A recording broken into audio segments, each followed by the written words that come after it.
سره رود ولسوالۍ د ننګرهار ولایت مرکز سره تړلې ده چې د دې ولایت لویدیځ طرف ته پورته د دوسرکي موی مبارک درونټه سلطانپور یې مشهور او ګرم بازارونه دي. دوسرکه چوک چې په دې ټولو کې ګرم او لوی بازار دی. دغه چوک له څلور خواو جلال آباد ښار ته خلک او نقلیه وسایط ننوځي. د کابل جلال آباد پخوانۍ لار او د کابل جلال آباد نوې لاره چې لا افتتاح نه ده شوې د دغه ولسوالۍ مهم ترانزیټي لارې دي چې په همدې لارو باندې د هیواد بېلابېلو ولایتو ته تجارتي مالونه وړل او راوړل کیږي. دوسرکه بازار ته د دوسرکې په نوم چوک ځانګړې ښکلا ورکړې او د خلکو لپاره پکې کار کولو هر نوې زمینه برابره ده، خو ډیر خلک پکې ترکاري یا شنه سبزي پلوري. د موی مبارک د دوهم جومات او د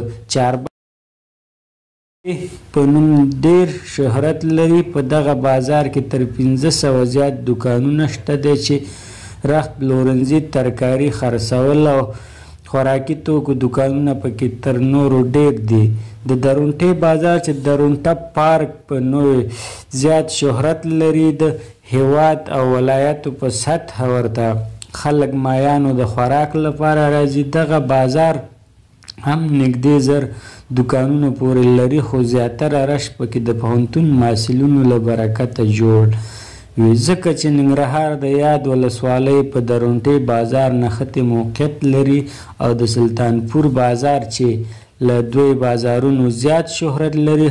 ښه والی دا دی چې سره رود ولسوالۍ د ولسوالۍ مرکز لیست د هندوانو په عقیدت ځای مذهبي هندوانو چینې له همدې بازار سره نښتي دي. یاد بازار د اټکل له مخې له 2000 زیات دوکانونه لري چې خلک یې پکې په بېلابېلو کارونو بوخت دي او حلال روزي ګټي، لکه مستري ګري، نجاري، ترکاري، خرڅول، عامه خوشکا فروشي، سیمساري او قصابي، نانوایي او نور داسې ډېر.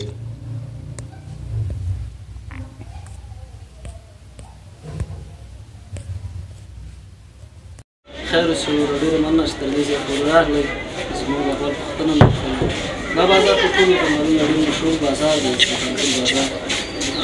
ښار کې خلک پکې مختلف کارونه کوي، دوکان، کپړې، کالي، جامې، بسترګري، ترکاري، مړه چې څه غواړئ په دې بازار کې پیدا کېږي. تقریبا د دې بازار شمېر نو د 2000 نه ډېر دوکانونه یې کله سر تر پایه سړی حساب وکړي 2000 دوکانونه پکې رسېږي. نو 2000 دوکانونه چې خامخا هر ډول کسبګر پکې کار کوي، خلک پکې خپل نفقه ورځې ګټي. نو دا بازار ځینې تاریخي مخینه هم لري. سلطانپور بازار ته ځکه وایي دلته ځینې مشرانو هم ډېر وخت تېر کړی دی او دې سره سره د هندوانو مشهوره چینه هم په همدغه بازار کې ده. بله ښه خبره دا ده چې ولسوالي هم په همدې بازار کې ده، ښاروالي هم قومنداني هم په همدغه بازار کې ده. دا بازار په همدغه لحاظ ډېر مشهور دی او نفوس یې هم ډېر زیات دی.